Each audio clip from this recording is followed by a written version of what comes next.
Ladies and gentlemen, welcome back to another episode of Idiosyncratic Fables, a part of Wilderness Fire Productions, where we are cultivating the passion for books, audiobooks, and overall storytelling. Since time first began, we have been storytellers. Everybody's got a story to tell, and I want to hear yours. I'm your host, James, and today I've got a real treat for you. My guest is the chaos-loving, slug-appreciating LitRPG and cozy fantasy author who writes under the name Reck Well. They are the twisted mind behind the Potions and Perils series, the gloriously unhinged Stumbling Up, A Loser's Guide to Progression, and a growing lineup of heartfelt, hilarious, and delightfully flawed characters who stumble their way through swamps, stats, and questionable decisions. Whether you love found family vibes in a cozy swamp village, banana slugs with big personalities, looking at you, Richard, or underdogs who somehow keep leveling up despite themselves, Reck brings something refreshingly human and inhuman to the genre. We're talking writing journeys, embracing the loser protagonist, the wild world of LitRPG, cozy fantasy with teeth, and plenty of behind-the-scenes chaos. So grab your favorite potion, settle in, and let's get to it. Reck, my dude, thank you so much for agreeing to be on the show. I'm so delighted to have you here. Yeah, thanks for having me, James. It's great to be here. And thanks for that amazing intro. You're quite welcome. Far be it for me to not do my research and offer the necessary accolades that are due. Now, you've mentioned writing your whole life, but published your first full-length novel around, 2017? Right? I finished writing it in 2017. I don't think I brought it out until like maybe 2021, 2022. Yeah. Okay. What finally pushed you from writing privately to sharing your stories with the world? Yeah, no. I turned 40. I turned 40 and I had this secret dream to be a writer that I'd harbored my whole life. And I turned 40 and I was like, oh my God, I should maybe get on that. I'd like, Yeah. I mean, I've been writing, but I hadn't really taken myself seriously. And I was like, if I'm not going to take myself seriously, nobody else is. So let's go at it and see what happens. I can relate to that because I am also in my 40s and I've got a plethora of ideas for books that need to be written. I've got one it's finished, but it's still in that rough manuscript draft stage right now, currently being edited. But yeah, similar mindset. I'm like, you know what? Why not? Let's just, fingers to the keyboard and just plug away at it. Right. There had been some author. I think I told people it was Anne McCaffrey, but then I did some research and it wasn't her. So I'm not sure who it was, but there's some famous author that didn't really take off or really take themselves seriously until they're like 45. And I was like, oh crap. We're not alone. Yay. Yeah. We gotta get on this. We gotta get on this, man. Right. Now, you're also based in Kansas and founded Dragon Tomes Publishing. Yeah. How would you say your background in IT and everyday life influenced the worlds and characters you create? Yeah. I think that IT translates really well to LitRPG because it's got that kind of logic progression to it that you find in IT. I was not a straight programmer. I mean, like if you put a gun to my head, I could probably dink around in a couple languages, but that wasn't my day to day. I was more of a project program manager. So the orchestration, it's funny because, in some respects, the orchestration of like social media and the business and your cover artist and your, audio folks and stuff, that is maybe in line with what I was doing in my day job. But I will say it's ended up being a lot harder than I expected it to be, getting everything to line up for the go live date and keeping track of all the details. I think that there's this real challenge when you're doing something creative that the rest of it, you end up spending so much time on the rest of it. It's like, man, all I wanted to do was write stories, and here I'm like making TikToks and talking to vendors and ordering ribbons and I so. get it. Now, diving a little bit deeper into Dragon Tomes Publishing, when folks visit the website, they're going to see both Reck Well books as well as MJ Douglas books, Mhm. both of which are you, Yeah. correct? Yep. Yeah, so MJ is my it's my science fiction pen name, and Reckwell is more my fantasy lit RPG pen name. I wanted there's a lot of advice out there where you need to split your pen names if you're doing different genres, and that was my Sure. split. I've kind of let MJ go. My first two books I published under MJ, and I've gotten a bit better as a writer since then. But I like my heart does love science fiction, so yeah, I dabble here and there. So we'll see. I mean, maybe I'll bring Yeah, some more out, but most of my effort these days is on the Reckwell pen name, and that's when I'm got my most recent couple books are out on. So. fantastic. Let's talk about Potions and Perils really quick, going into the Evermoss series, right? Mhm. That one has been praised for its cozy tone, sharp wit. I'm a huge fan of sharp wit, found family and humor. What inspired the story of Ishale and the village in the swamp? Yeah. I I read Legends and Lattes, and I was like Yeah. I mean, it's a great book, but I wanted to write my own version of it. So I went like Swamp Witch Cottage Core of this, witch who was struggling with her little witchery, and it's got a little bit of romance element to it. But when I read Legends and Lattes, I was like, man, there's something to this.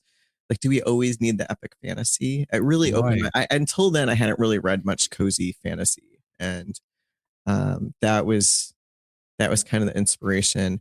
I have a whole series planned. I've got book two mostly written, and one of my goals is to maybe bring out book two this fall. But yeah, it got interrupted mid stride, and it's been difficult to come back to it. I get that. Speaking of Legends and Lattes, had the opportunity to listen to Travis Baldry when he was talking about the origin behind the idea for Legends and Lattes, to where we have the main mercenary character, the female orc, who just, after 40 years of doing it, just packs up and moves to a, completely different lifestyle. Yeah. Well, Travis did exactly that. He spent, 40 or at age 40, he had done, a video game. He had done, this, that, and the other. He goes, I need something different, and just Mhm. packed up and moved to a completely different state. I was like, dude, how cool is that? That's pretty cool. Yeah. Listen to all of us in our 40s being like, we're just gonna do our own thing. It's the millennial midlife crisis as Right. you follow your dream. Yeah, speaking of millennials, I kind of fall in that weird, like, kind of gray area gap. Mhm. Because depending upon which chart you use, again, they Same here. all vary. I am born in 1980, Okay. so I'm a little bit of Gen X, I'm a little bit of millennial, and I've got like that weird hybrid mentality of both. I think Zennial is the term that the kids are Yeah. saying nowadays. Yeah, I'm 82, and I just go with elder millennial. I think the millennials get maligned, but Yeah. yeah. A Yeah. little bit I'm optimistic, so. Right. Yeah. I tell my kids that I'm old enough to drink from the fire hose and Mhm. live, or garden hose, excuse me, go play in the sewer runoff back when I lived in Louisiana. And I was also there for the birth of the internet. And yes, I'm older than Google. I was like, Yeah. oh, wow. You're ancient, Dad. I'm like, thank you. I love you too. My daughter had a school project, and they had the kids come home and ask for, like, to bring in something that your parents had when they were children, and I sent her with the AOL, like, connection Oh, sound. yes. So Uh-huh. what was the after action then? Did she like tell you about the teacher's cringe reaction or? The teacher thought it was hilarious and was 100% on board with it, and all the kids were like, "What is that monstrous Oh, sound?" yes. Oh my gosh. Right, God, but I mean, you say it and you can hear it, right? I mean, easily. Yeah, yeah. it's like a default programming on our brains to automatically hear that Mhm. equate with AOL. But, it's wild being where we're at generationally because, I mean, I didn't really have a smartphone until I was 28-ish, Right. because it was, it was the newfangled thing that kids had, and Yeah. how useful is that going to be? And now I don't live without it. Yeah, Yeah. I'm guilty. I remember when the very first iPhone came out. This was during my military time in the United States Army. Was stationed over in Bamberg, Germany, and one of the platoon sergeants held up this black brick and said, "Gentlemen, this is called an iPhone. If you don't have one, I highly recommend you get it. Look at all the cool stuff it can do." We're going, what the blank is an iPhone? That just seems obsolete. I don't think I want one of those. Hmm. And this was with, like, similar age. I was like 27, 28, and just scratching my head going, I don't know about that. And yet here I am. I've got a Samsung Galaxy S22, Yeah. which I'm waiting until it officially dies on me. Yeah, I actually had similar, where I got my first IT job in my late 20s, and they were like, "You really need this Android phone." I'm like, "Why?" And they're like, "Well, you need to be able to check your email Right. at any time." I was like, "Why would I want to do that?" Oh, golly. Yeah. Let's bring it back to Potions and Perils really quick. We got off on that tangent, which I have no regrets of, and I'm looking at my Mhm. questions going, I have nothing in here about smartphones. And that's okay. I mean, because these conversations are meant to be organic and blossom as Mhm. they should so choose. Well, you did say I was chaotic at the beginning intro, so. Yeah. Which ties into, the next bit. You speak of chaos goblin energy. Mhm. Talk to me about that. Um, I I like complicated stories with with people with complex relationships. So there's a lot of just mess in my books, because I think that reflects my life, reflects the stories I want to listen to or hear. Yeah. And so Potions and Perils, it gets messy. There's a bunch of just kind of off the wall characters in there. The circumstance is a little, like the swamp witch, you know, her has been kind of put down by her mom her whole life as being like not as good. And she ends up, there's like a chemical spill in her swamp that she's got to figure out how to clean up with magic. And she kind of rises to the occasion. But there's also like a side romance, and her familiar, makes fun of her all the time. And there's a bunch of, people in the town that have very off the wall personalities. So it's a lot of fun. And then, stumbling up is kind of like my ode to that friend group you might have had in college or high school or whatever, where it's just a bunch of folks just hanging out, being like just goofballs. Yeah. Except you throw in, dungeons and danger and liches and a sentient banana slug, and like, why not, right? Everybody needs a sentient banana slug. Right? I think so. I mean, if I had my own personal banana slug, I probably would stick with the name Richard because that's also my middle name. So great choice there. Yeah. I don't know. It may be changed. Anyway, do you have any fun anecdotes from writing or reader reactions to the world building, side characters, or even specific moments in Potions and Perils? Um, in Potions and Perils, I get messages. It's sapphic. I am trans American, but I spent the first 40 years of my life as a lesbian, and it is kind of an ode to like sapphic relationships and stuff. And I get a lot of I do a lot of like book sales and stuff, and there's not, when you go to like your average book sale in Kansas, there's not a lot of like LGBTQ rep at them. And so, and I wear like a rainbow Leonard and stuff. And I make it obvious that I write LGBTQ characters because I didn't want somebody to come to the booth and buy something and think it was something else. Right.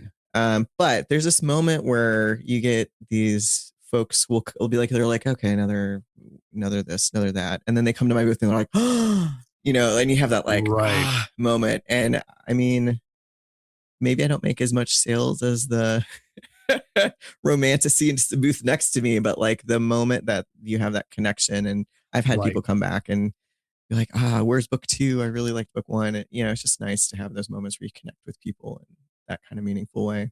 That's wonderful. Mm-hmm. And kind of plays into the whole the phrase that says, you can't please everybody.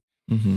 I even came across a video short earlier this morning that says, regardless of what you write, you will have haters.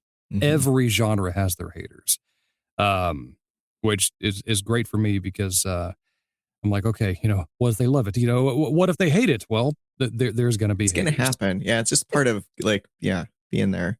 I haven't actually experienced much hate yet. I mean, maybe that Good. that will change, but I mean, I think that regardless of who you are, I really write about people who are having just kind of struggles. Like in Stumbling Up, my main character, he, the world's power system is kind of like what you practice. You get skills in what you practice, and my main character practices a lot of self criticism.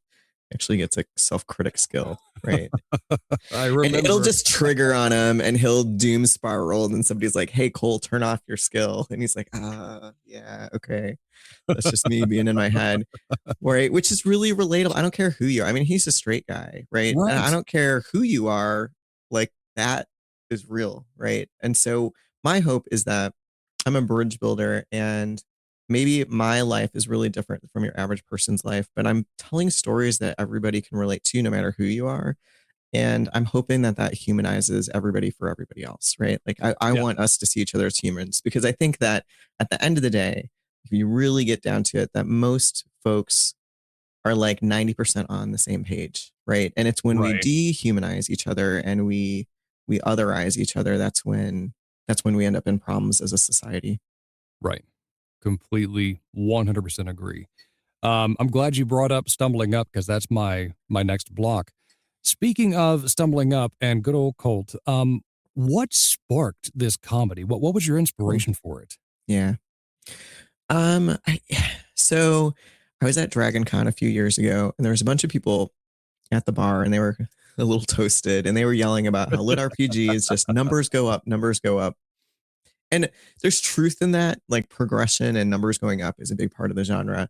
But my friend and I were sitting there, and we were like, what if we what if you made a lit RPG that wasn't just like it wasn't just numbers go up? What if numbers went down a little bit too? Or like what if they struggled? And then we had this whole conversation about how you'd have to be like really straightforward about that, which is why it's called Stumbling Up. Right. So people would know what they're signing up for.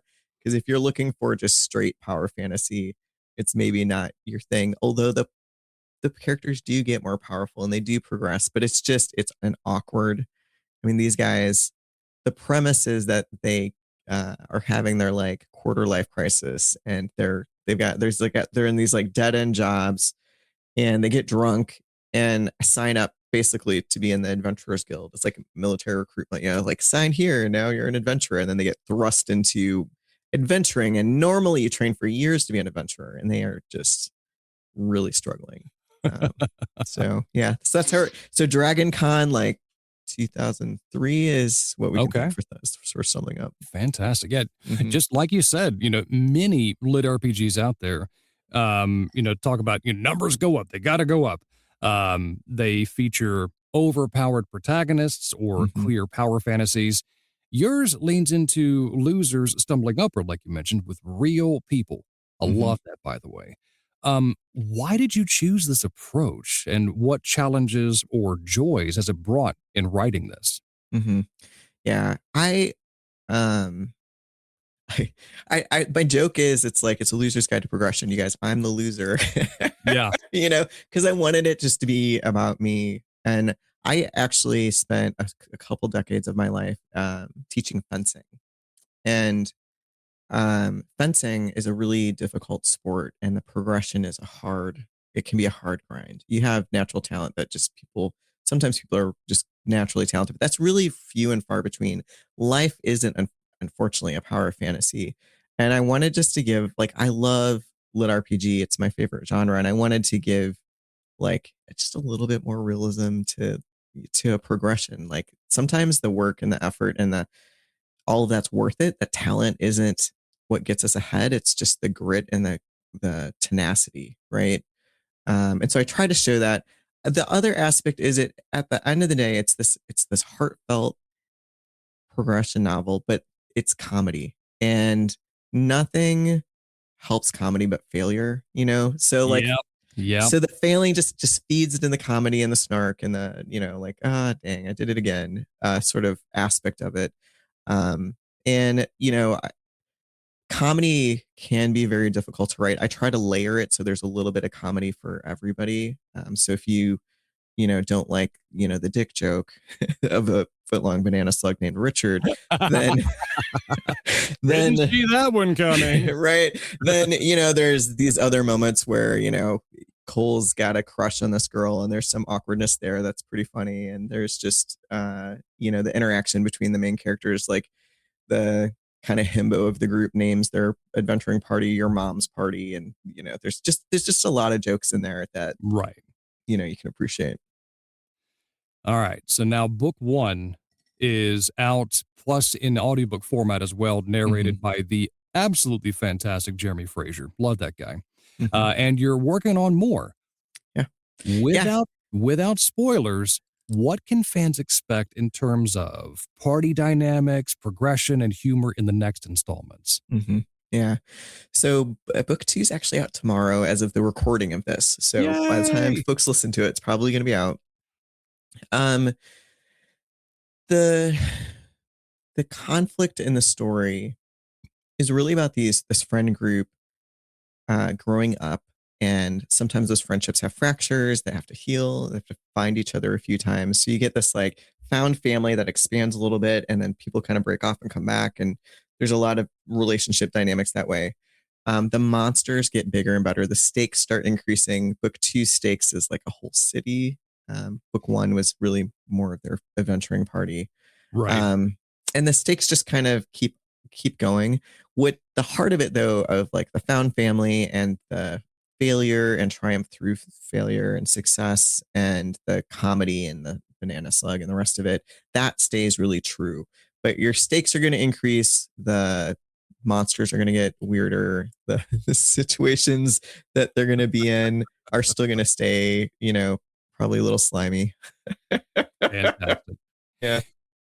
Do you have any like big surprises for Cole, the main character, or like any difficult challenges planned out for him? Yeah. So part of what you find out is his particular class it's very, very powerful. It actually is a very overpowered class. He gets the ability to die and live and get like recongealed basically. But with that comes a lot of consequences to him personally. And so part of one of the big arcs in like I think the 6th book arc is really Cole having to deal with like, is the power worth it? Is part of what he has to confront, and then the changes that it's doing to him, how he's dealing with that through his progression, right? Yeah.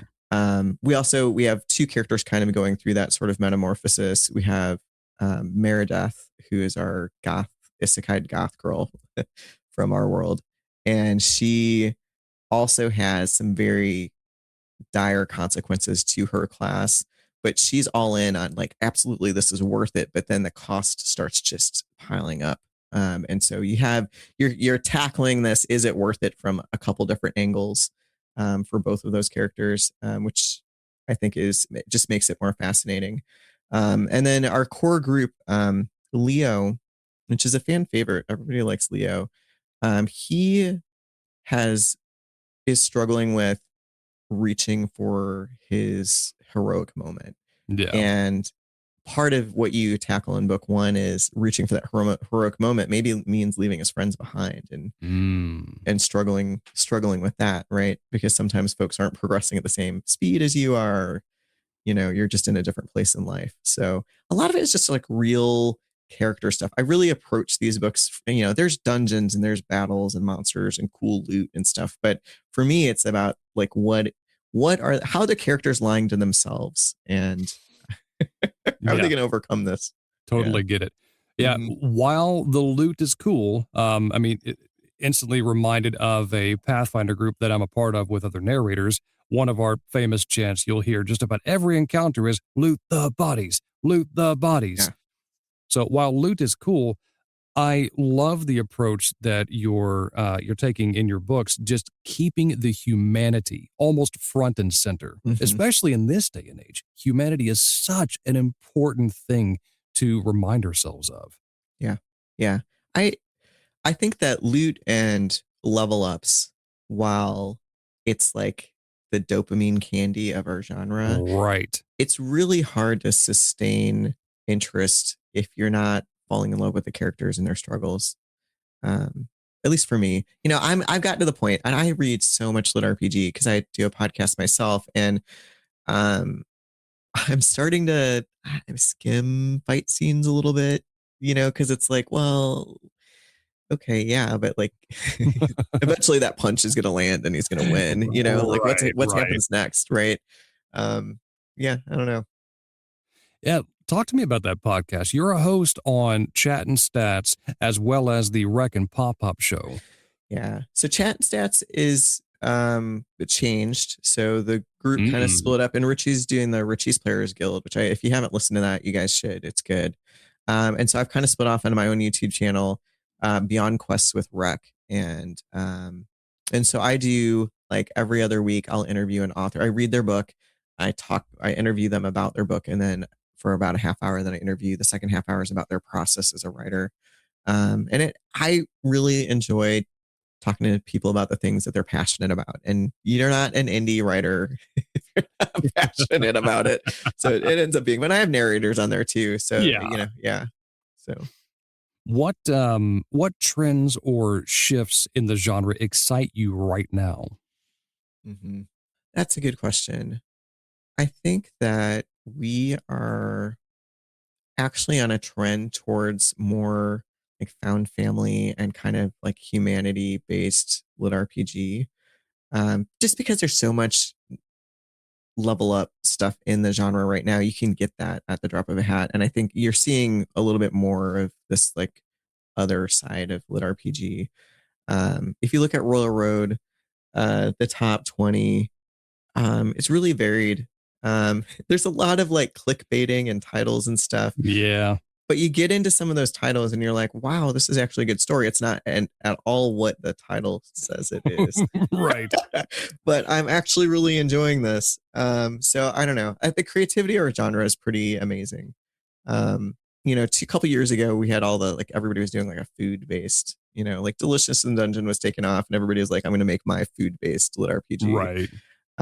Now, I don't know if I could put my finger on, oh, it's X, but I think that we're trying to, I think with Dungeon Crawler Carl's success, people are starting to ask themselves, how do we keep some of this readership that's not just here for the loot, right? Like, how do we Right. make it a little bit more human focused, So, Completely agree.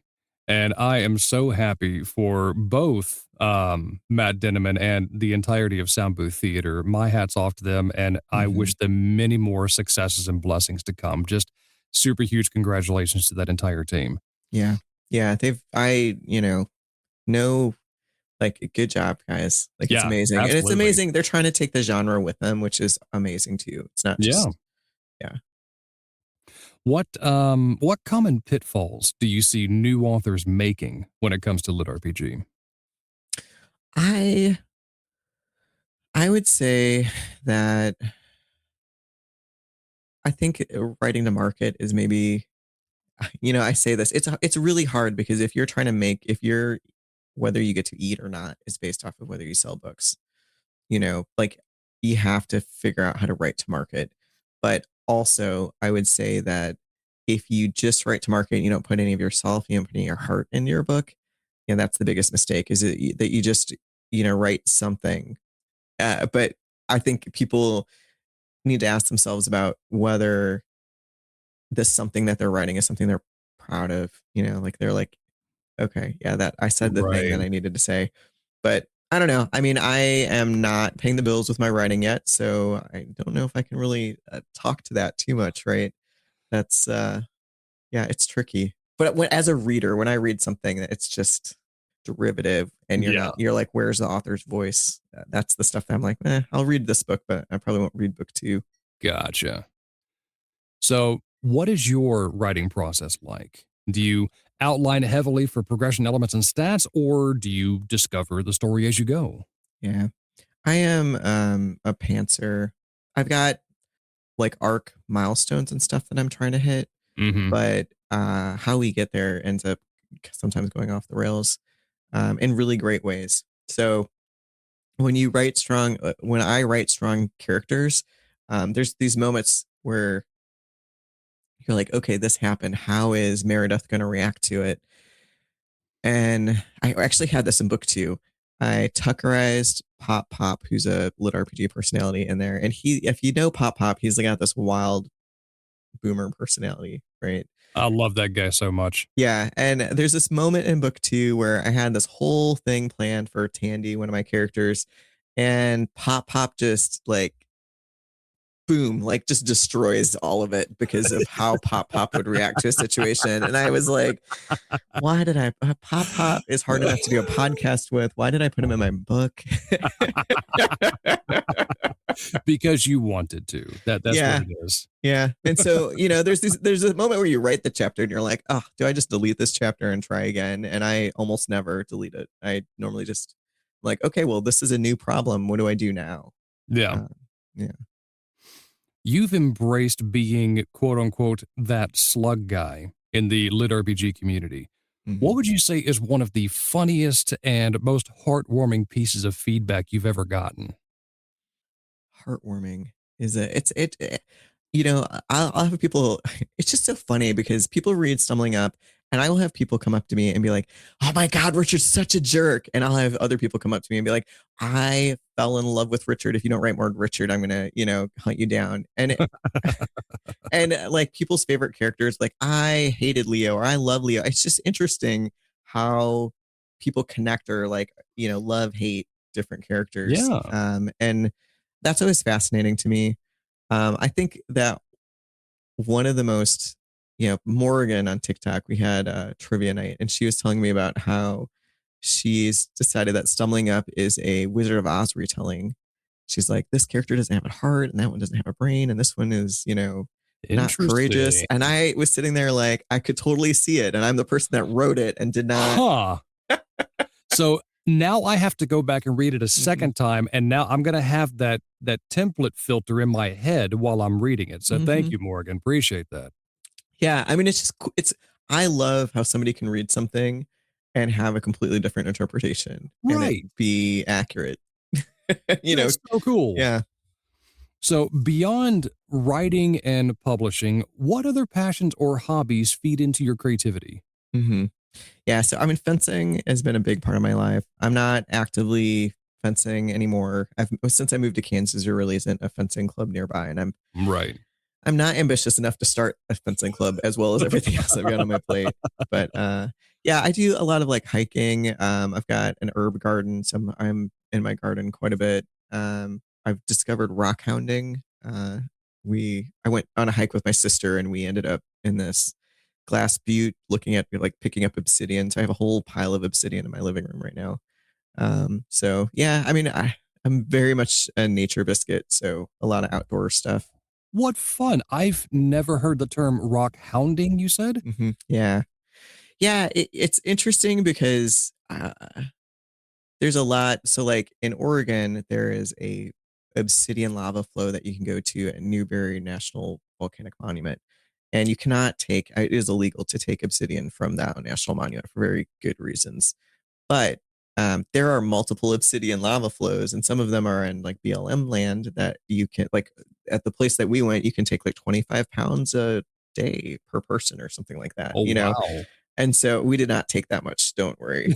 We flew. There's no, but it's cool because there's, websites and books and Facebook groups and stuff dedicated to like, here's the cool rock in this area and where you can where it'll wash up along the river or, where you can mine it or whatever. Gotcha. Yeah. Mm-hmm. For the aspiring authors out there that are listening to us right now, especially those writing character-focused or humor-heavy genre fiction, what Mm-hmm. advice would you give them about finding your voice and building community? Yeah. From a writing perspective with your character work, you need to make sure that your character voices don't blend together. So, um, use archetypes for your characters and make sure that the core of them kind of stays true to who they are. Uh, so you can't self-insert all of your character, right? You need to keep people distinct, and that distinction, just like in real life, breeds conflict, and that's where the story is the conflict between your characters. And so a lot of people, I think, in life and in fiction almost shy away from interpersonal conflict, but that's where the juice is, right? So Yeah. lean into it.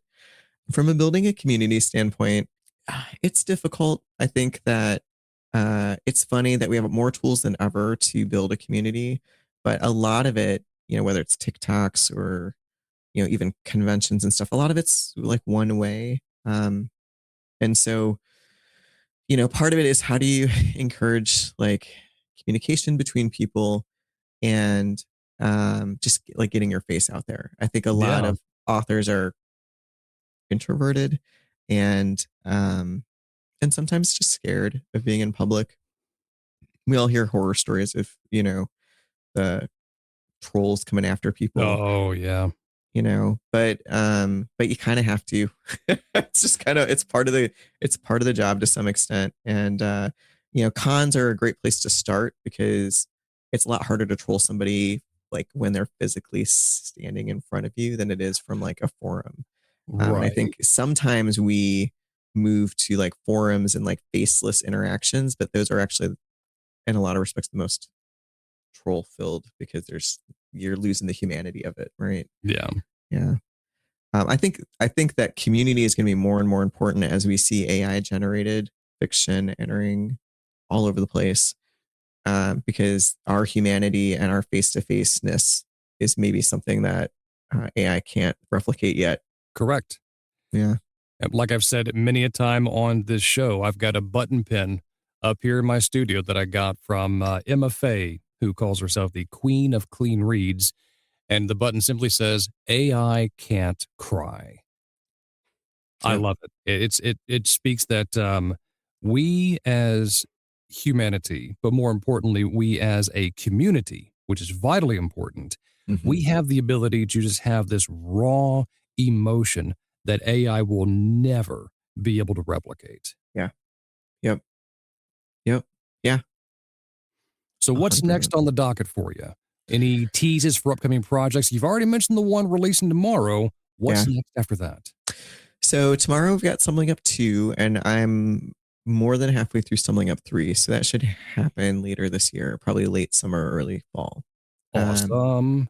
I've got a new Royal Road novel I'm picking at called this is a reveal, and not many people know this. It's called Chicken with a Gun. Yes. Yes. Yeah, it's a absurdist comedy. It should be fun. I've got the first few, we have maybe like 10 to 20,000 words written on it. Yeah. But it's a hoot. And so I've got some folks working on the cover art, and I just need to find more time to dedicate to it to get it off the ground. I love it. When we go backstage, I'm going to pick your brain about cover artists. Yeah. Yeah, we can talk. Oh, yeah. Oh, yeah. All right. Final question for you. You Hmm. mentioned cons, conventions. Tell me one thing you're excited about for this year's Lit RPG Con. Hmm. I'm just looking forward to seeing all my friends. Yes. I'm looking forward to seeing people in person. It's Lit RPG Con is like the family hug infusion that you hope it'll be, right? And last year I met so many amazing people just talking in lobbies or at dinner or sit next to somebody in a panel. So yeah, I'm just looking forward to seeing everybody, meeting some new folks, and hanging out. Yeah. Me too. Oh my gosh. This will be my first time ever going to Lit RPG Con. I Oh, you're in for a treat. really wanted to go last year. And I was a little too hasty on buying the ticket. And my wife just kind of gently and ever so politely cleared her throat in my ear. She goes, "What are you doing?" Like, I'm going to go to Lit RPG Con. She went, "And you didn't talk to your financial advisor first?" Meaning her. Yeah. What? crap. All right. Looked at the budget and I had to cancel the tickets. I was like, oh, I wanted to go, man. But this year we're going. That's So exciting. my wife and I are both coming. We're going to be making the drive out there. That way we can purposely fill our entire trunk full of books. That is It's a perfectly acceptable thing. Oh, yes. Yeah. Oh, yes. And you mentioned that the majority of authors out there are introverts. Well, I'm on the other side. I am very much the extrovert. Yes. I love being around people. I will say that the narrators are kind of steal the show because you're like the extroverts we all need at the cons. Right. I'm as I've mentioned to Doug Losey, whom I've narrated his entire series. I actually start book 6 next week. I'm so excited. Oh yeah, I can't wait to get into this book. But I've told Doug and I've told a few others, even on the show, that I'm a fairly big guy. I'm kind of hard to miss, bald head, beard, 6'4", and I'll be wearing my kilts as well. So I'm gonna stick out. Yeah. So dear listener, if you're going to LitRPG Con and if you see a guy fitting my description that I just said, it's probably me. Please come and say hi. I love hugs. Love it. I love it. Yeah, because you narrate Doug and Lance's books, right? I sure did. Lance Krautlauger. Oh my gosh. Arcane Tides. Yeah, talk about a heartfelt book. That thing made me cry like 2 or 3 times. Easy. But yeah, so both of them are going to be at the Indie Author booth. So if you're in the vendor hall, check that out too. We've got Indie collective of folks that are selling books. So you can fill your trunk. Lance Krautlauger actually will be signing. He's got a set time from 6 to 7 p.m. on Friday where he'll be signing copies of his book. And he also got approval from the admin. I get to join him signing books during that time slot. That's super excited. Yeah. Yeah. I also have a signing slot with Jeremy. So to check my socials, I'll have it posted up here soon. Yeah. I will definitely stop by, my dude. Yeah. That is fantastic. All righty. That does conclude our time here today, Reck. Thank you so much for agreeing to be a part of this show, man. I have appreciated everything that we've talked about. You were just such a treat to just sit and talk with. Thank you. Yeah, thank you. Thanks for having me on the show. Absolutely delight. And thank you all for tuning in.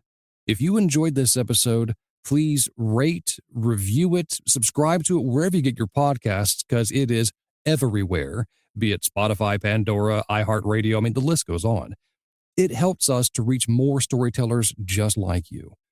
You can also drop me a line on social media or email me directly about who you would love to hear next, or even better, if you would like to be a guest on the show. Also, I host a Discord server where I showcase my behind-the-scenes work of audiobook narration. I invite you to click the link in the show notes because I would love to have you as a part of that community. And as always, everybody has a story to tell. Everybody is worthy to be heard. Everybody is worthy to be loved. And I want to hear your story. So until I talk to you next time, dear listener, peace be with you.